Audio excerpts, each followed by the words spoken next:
as Joris said, we actually know who the Corsair captains were who organized and led the raids here in Iceland.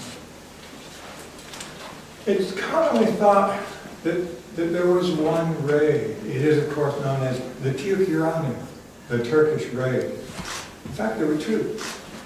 Two separate raids led by two separate Corsair captains, both of whom were Dutch. The man who led the raid on Salé, that was the first raid in June, at the end of June.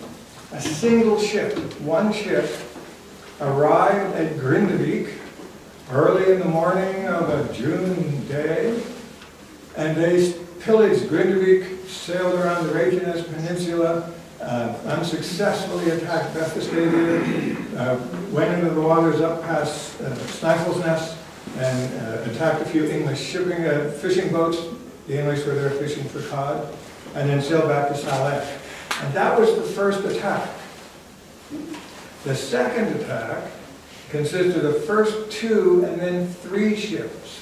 And they attacked the east fjords first, Djúpivogur, and the fjords around there, and then they sailed along the south coast and attacked here. And this happened in July.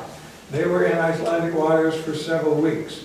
The Salé Corsairs were only in Icelandic waters for about a week.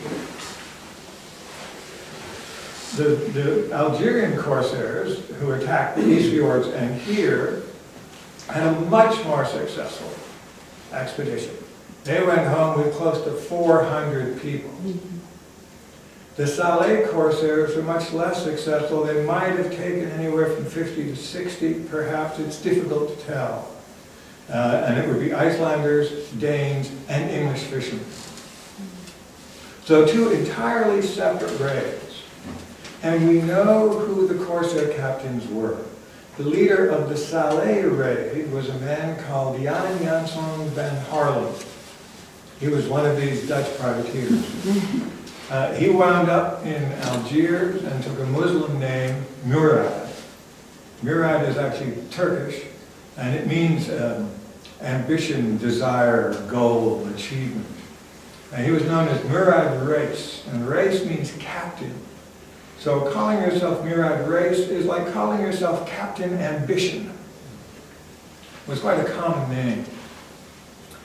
So Murad Reis led the Salé Corsairs, and a man named Murad Flamenco, same name, spelled differently, pronounced slightly differently.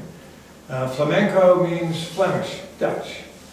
He was from Antwerp, and he led the Algiers Corsairs.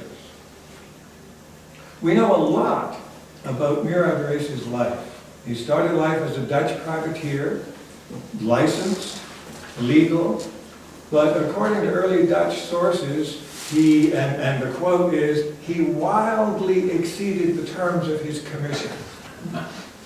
And instead of just attacking Spanish ships, he attacked everybody. And it's not clear whether he did this before or after the 12 years truce, but it looks like once a pirate, always a pirate. And he couldn't resist, and they found an English ship or a French ship or whatever, and he just couldn't resist attacking them. So he ended up as a pirate. And for a while he operated out of La Rochelle on the western coast of France.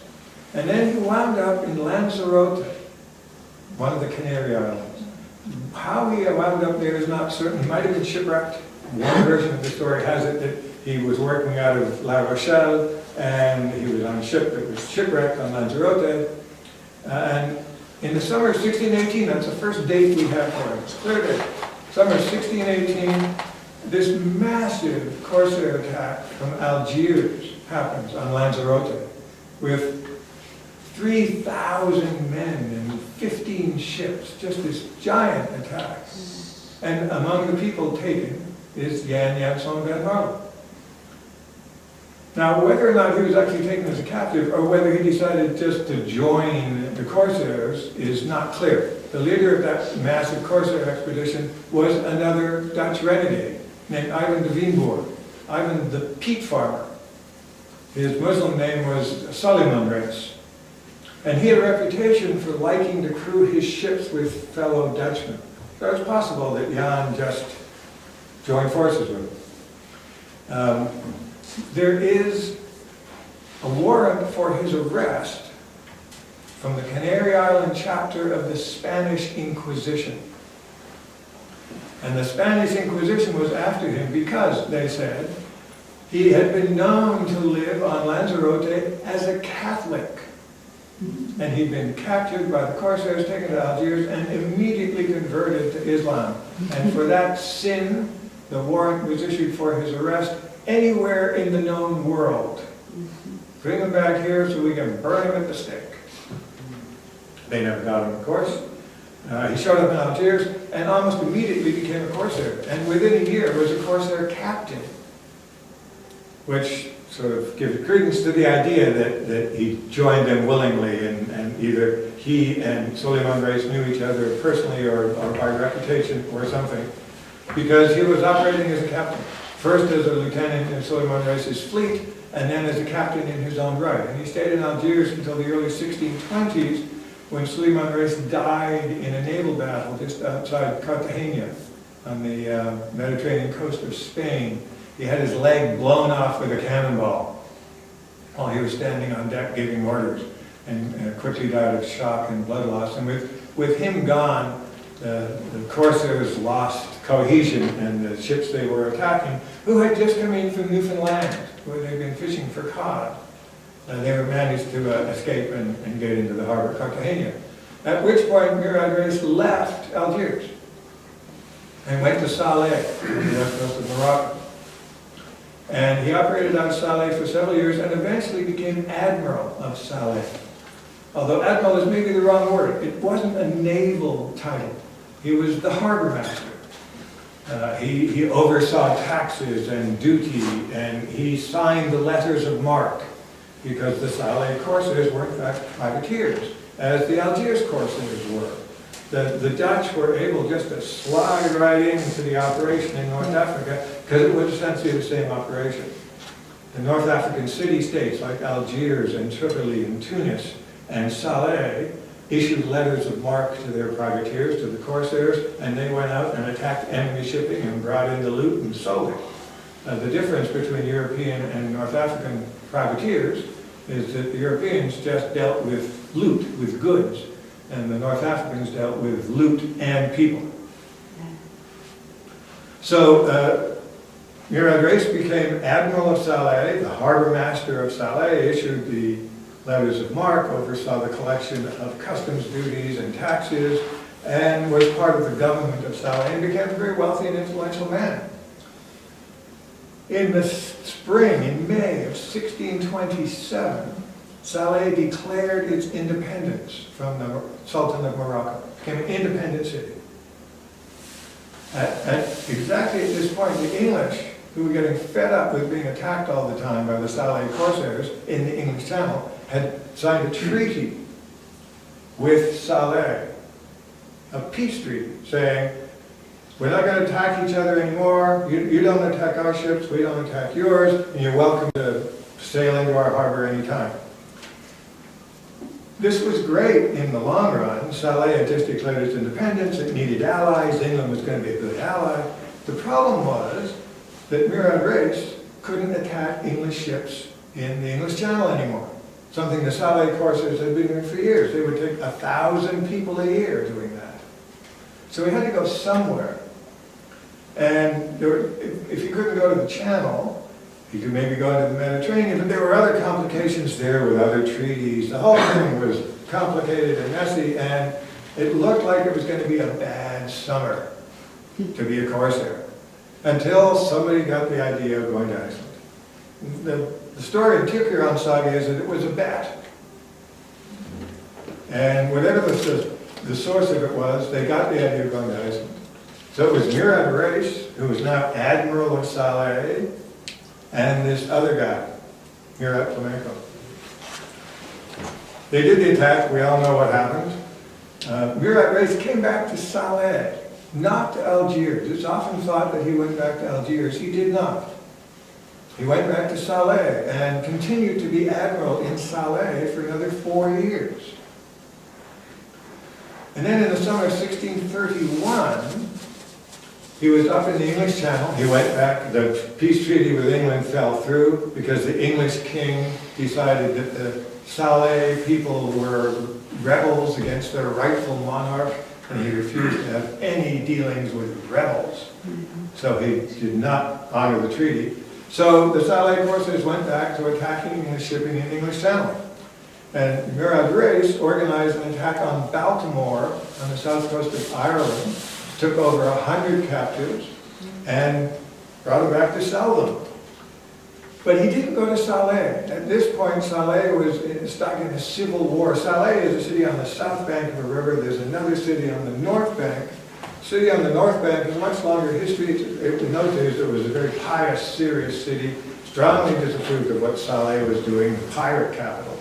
And they were in the middle of an actual war. And the north bank city had placed cannons to command the harbor. So any ship, any pirate ship that tried to sail into the harbor, they just blow it out of the water. So Murad Reis couldn't bring his captors back to Saleh. He brought them back to Algiers instead and stole them in Algiers, which is one of the sources of the story that he was based in Algiers. He wasn't, not according to the documents. He just went to Saleh to sell his captors because, he went to Algiers to sell his captors because Saleh was temporarily closed because of this civil war. He then returned to Morocco, but at this point, he gave up corsairing entirely. By this time, he was probably in his 60s. Good age to give up corsairing. And he went to a place called Safi, which is just south of Saleh, and arranged with the Moroccan Sultan to become governor of a small port town called Oualidia. And the Sultan said, okay, if you do this, I'll give you a new wife, and I'll give you a whole garrison to command, and a fortress of your own. You just have to hold it for me. So that's what he did. That's how he spent the rest of his life, as a governor and as an elder statesman. When the Dutch showed up and wanted to try and connect with the Moroccan Sultan, they went through Murad Reis. He was their guy. And in fact, the last we know of him, in 1641, his daughter Elizabeth comes visiting him from the Netherlands, because at one point he was married and had children in the Netherlands before he left on his new career as a barber corsair. And his grown-up daughter came to visit him. And she was there as part of an expedition. The Dutch ambassador was coming to visit the Moroccan Sultan to sort out treaty relationships and try and free some Dutch captives. And the first person he went to was Murad Reis, because he was the guy. He knew the Sultan. He could ease the way. And they pulled into the harbor of Safi, and Murad Reis rode down on horseback from Oualidia, down the coast. And there's this wonderful description of him. He was rowed out to the ship where his daughter and the Moroccan and the Dutch ambassador were waiting. And the description is, he was rowed out on a boat, seated in state, surrounded by silk cushions and his servants. This is a successful man. He was a ruthless pirate. He was a trafficker in human beings. There is, in fact, one document that says he tortured somebody to death in order to find out whether there was any treasure on the ship. But he didn't meet what you would think of as his just deserts. He wound up as this rich, successful, influential governor. Sort of like a classic politician, right? And then we don't know how he died. There's one book in Dutch that claims he had a nasty ending, but that's probably wishful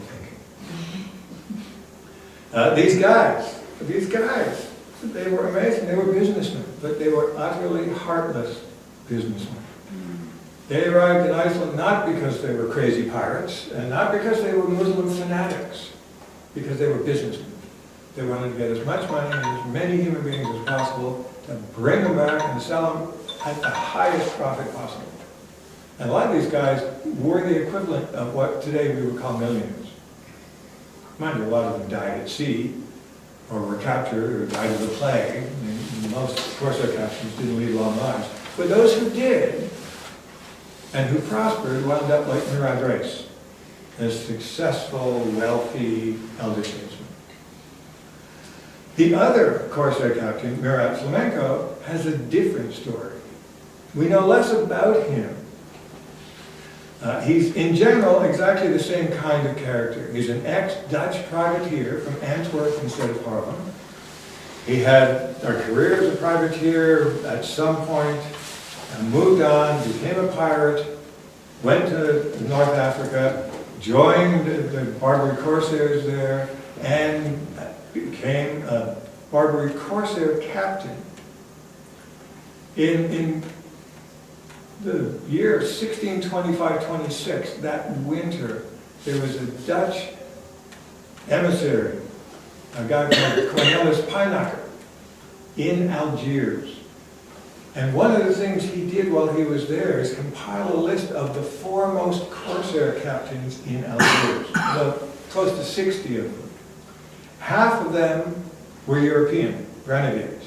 Renegades were Europeans who had converted from Christianity to Islam. Half of those nearly 60 Corsair captains, the foremost, right, the best ones, were European.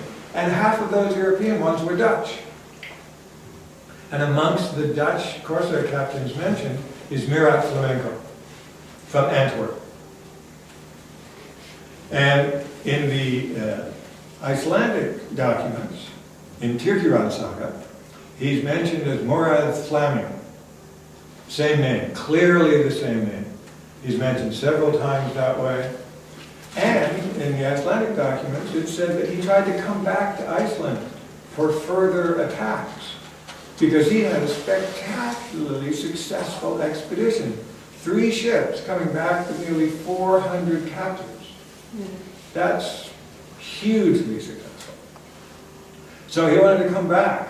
And in fact, we have a letter from Jan Jonsson, who was one of the people from Jarnjörður farm in the Grindavik area who had been captured by the Saleh Corsairs.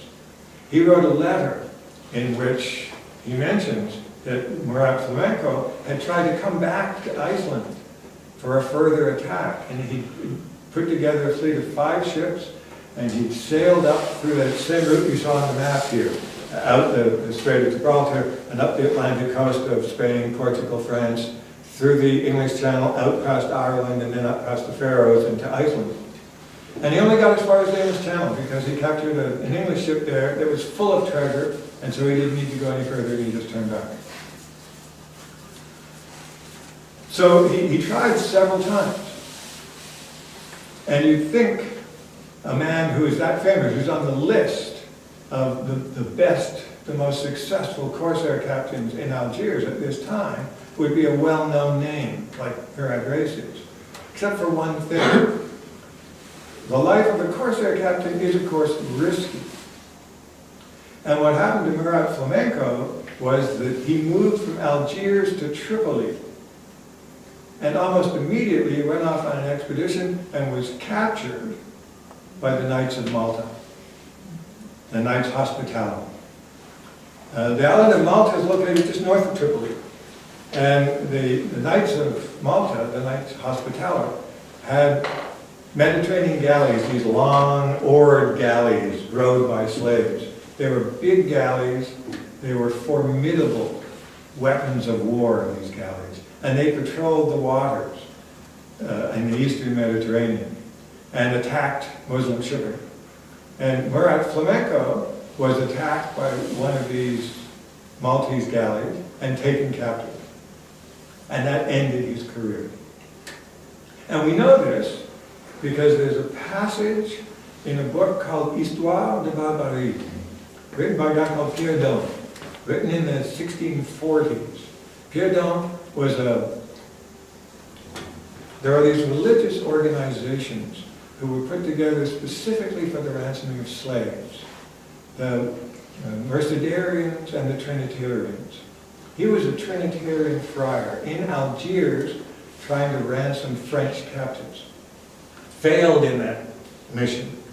But he came back to France and ended up writing this huge book about Barbary Corsairs. And there's a passage in that book where he's talking about Tripoli. And he says the valiant knights hospitaller. From French point of view, they are valiant knights defending the seas. The valiant knights defend the seas so well that they keep the Tripoli pirates in check. Without them, these pirates would do terrible damage.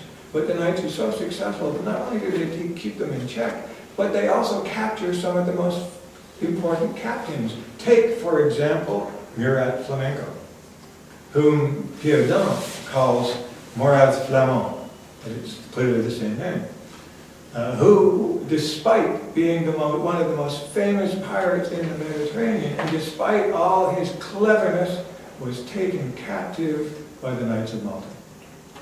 And Pierre Don was in North Africa in 1634. So this happened about that time. And that's the end of Murat Flamenco's career. This happens to a lot of Corsair captains. They end up being wildly successful and then suddenly, that's it. So we know these two men. Both Dutch renegades, as Joris was saying, the Dutch were the foremost sailors of the time. They had the best ships, the best sailors. They were we're all familiar with the American Revolution. And the Americans like to boast that they're the first democracy and the first republic, and theirs was the important revolution. In fact, the Dutch were the first democracy and the first republic and the first important revolution 200 years before. And the whole complexity of that Dutch revolution created these Dutch corsairs who were ruthless men who had been trained 20 years of warfare against the Spanish, 2 generations. And they were just naturally born pirates.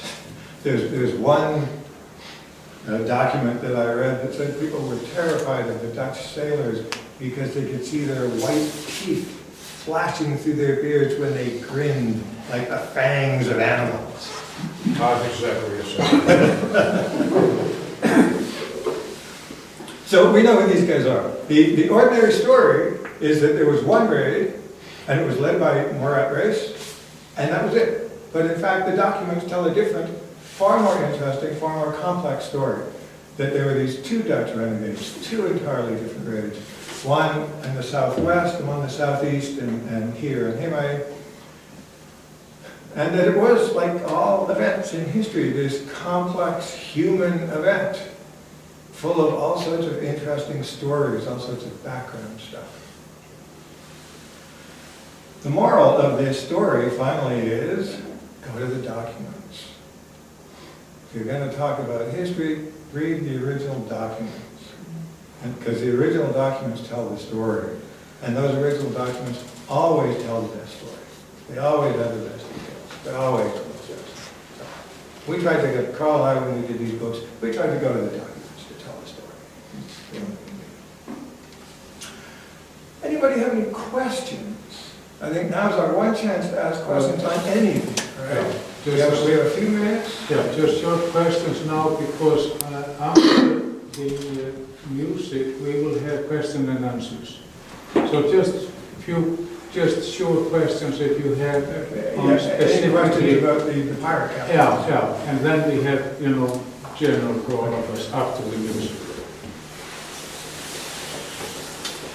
Okay, looks like we do not have any questions about the pirate captains. Well, okay, we'll have the music and we'll think about it. Good, okay.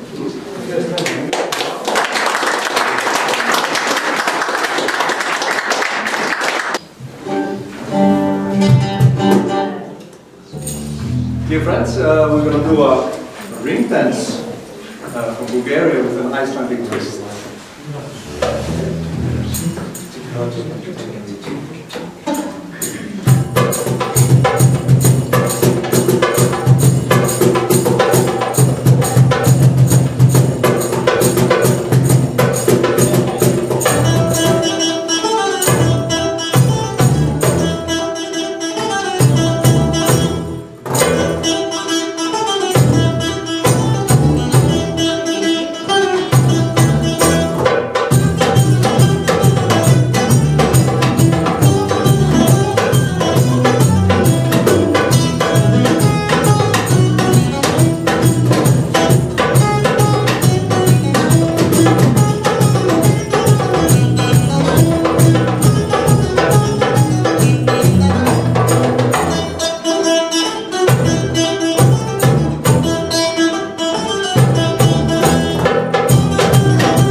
Thank you, thank you, thank you. And this was hluti from my second album. I just mentioned before that I released a trilogy of Icelandic folk songs where I've taken them on a journey to the Eastern world. And the first album was played with some, I played with some legendary Turkish musicians from Istanbul, with Gökçe Baktagir, Yurdal Tokşan, and many other names you probably don't know, but they're like legends around these parts. And the second album I made with Bulgarian musicians from the Trachea ensemble from Plovdiv in South Bulgaria. And the last album of the trilogy is called Persian Path, which I made with people from Iran. I went to Iran in 2018. I met up with amazing oud player called Hamid Kansari, and they have this amazing tradition of music which is a little bit different from the Arabic style and the Turkish style. So in the Middle East they have kind of three main styles, and they have preserved their style in a different way. And also with these instrument and the tradition of the music, they have different microtones and a little bit different rhythms and different influence throughout the years. Like in Iran, they have more American influence than you could imagine. They before the revolution, 1978 or 1979, they were of course very connected to the States, so they know a lot about the American or Western tradition of music. So it was very intriguing or very nice to be able to go there and meet people. It's a magical place to be in Iran, and I can tell you many stories from my trip. I was there alone, and when I arrived at the airport, you only have because Western cards, credit cards or debit cards, they don't work there. So you have to bring cash. So at the airport, I had $200, and I got like a mountain of dinars. so I took it and put it in my pocket, and then I took a taxi, and I saw the taxi meter was going up, like, I think, wow, how much is this going to be? And it was like 300,000 dinars, after 10 minutes. And I asked the taxi driver, how much is it going to be to Tehran? And he said, 750,000 dinars. And I started counting what I had, and it was like 14 millions. So, and this is my offspring or my biggest work today. Is like the trilogy in a vinyl version, and I'm extremely proud of this. It's the first, people tell me that this is all of the CDs together in one vinyl version. And this first, people tell me it's the first trilogy of vinyl trilogy in Icelandic music history. And, I just take it in and say thank you. So we're going to do, and if somebody wants a copy, I can, I'd be happy to, send somebody a copy, if you like. So we're going to end this up with like the probably most famous Icelandic folk song. It's called Sovðung ástin mín, and on the album it's sung by the wonderful Sigríður Thorlacius, and she sings vocals on all of the albums, and also Egill Ólafsson and some people from Middle East. Yurdal sings on one of the songs, and wonderful singer from Iran called Sami Gorbani sings on Persian Path. So it's a lot of different flavors of music on these three albums. And the folk song is always within, but I composed many parts, so it's not your usual version of these songs. So we're going to finish it up with Sovðung ástin mín with these great gentlemen. Give it up for Þorgrímur Jónsson and Erik Quick.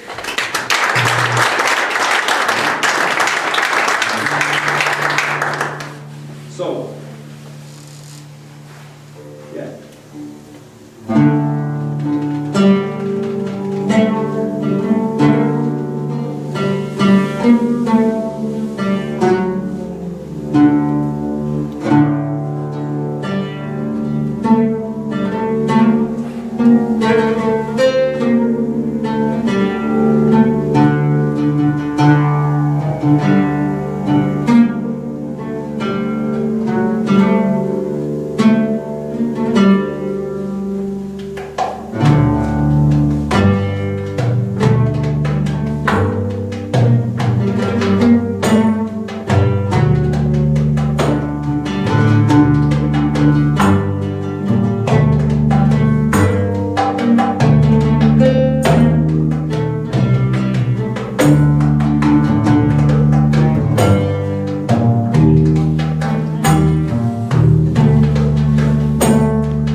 Við skulum hérna bara í lokin minna á það að þessar bækur hérna eru til sölu, Stólinn læs og svo Tyrkjaránið hans Mats. En við skulum aðeins opna fyrir spurningar og við kannski bara byrja. We'd like to ask you, Mats, your main person, Horman, Is he based on a real person as well, or is it fiction? He is a fictional character. Absolutely, not. No, yes, only based on that he was. I know that there were some people watching.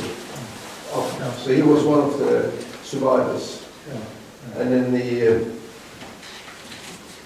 then he became then he suffered from his mental, obviously, that he saw this butchering of his children, and they took away his wife and his daughter, and then he dreamed this, but he's fictional characters.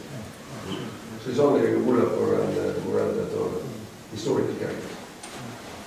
And just one question for me. I mean, it is difficult to publish these old texts in Icelandic, but how is it to publish them in a foreign language like yours in your country? I mean, how is it in the Netherlands? I mean, is there a market for this, or is there a growing interest in this, or understanding of this part of history? You mean, is there a growing interest in Holland for this particular story? Yeah. Yes, because it's not just a boring historical event. It's a very human, dramatic story that still resonates today.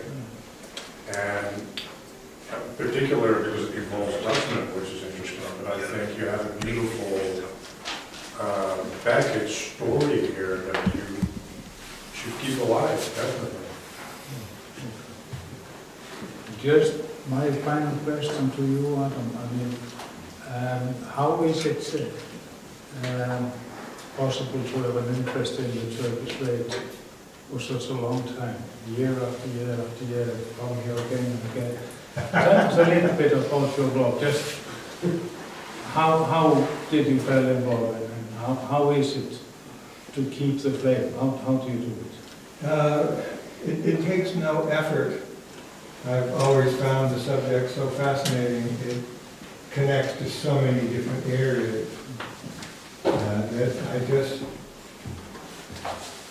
it's one of those things, you know, if you ask somebody, why do you love your wife? How did you fall in love with your wife? The answer often is, I don't know, I just adore her. I didn't choose to adore her, it just worked out. And it's a similar sort of thing. I didn't actually choose to become involved with the Tyrkjaránið, but I ended up discovering it to be a continuing source of fascination. It's an amazingly complicated and very interesting story. I'd just like to add one thing to the comment about publishing in other countries. Carl and I finished a French translation. And we have a publisher in Morocco who it looks like is going to publish that. And their reason for publishing is that it connects, this event in Iceland connects to their history. Because Murat Reis came back to Salé and saw the captains in Salé. And so this is something that they know about. They know the Moroccan side of the event, but they don't know any details at all about what happened in Iceland.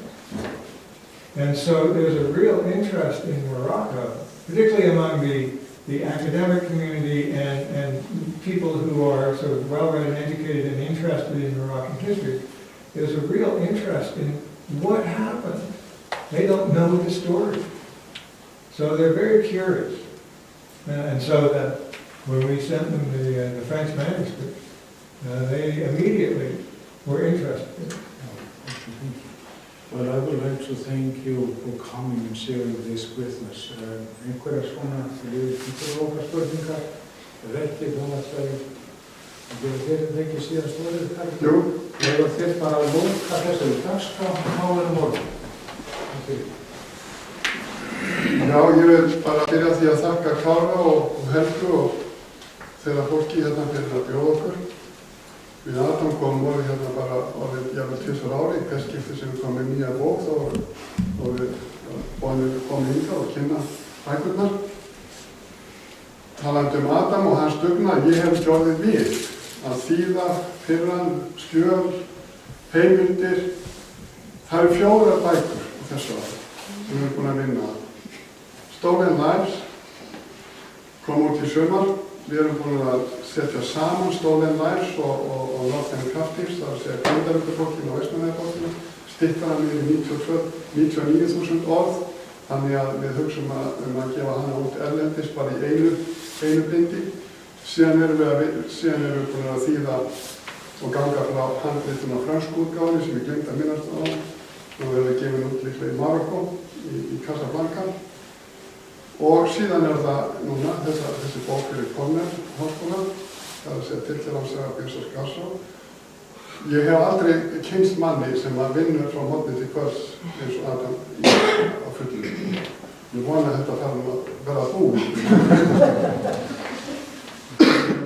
Ég vil bara þakka ykkur kærlega fyrir að bjóða okkur hingað og þessi frábæra tónlist sem ég bara vissi bara ekki að hún verið til. Svona útgáfa af íslenskum þjóðlögum, það er frábært. Og bara ykkur sem komið hingað. Mér langar til að minnast á eina hugmynd sem ég kom með hérna í sumar að þið vitið að út allt land það er búið að bæði lítil sveitarfélög, stór sveitarfélög, þau hafa alls konar stofur.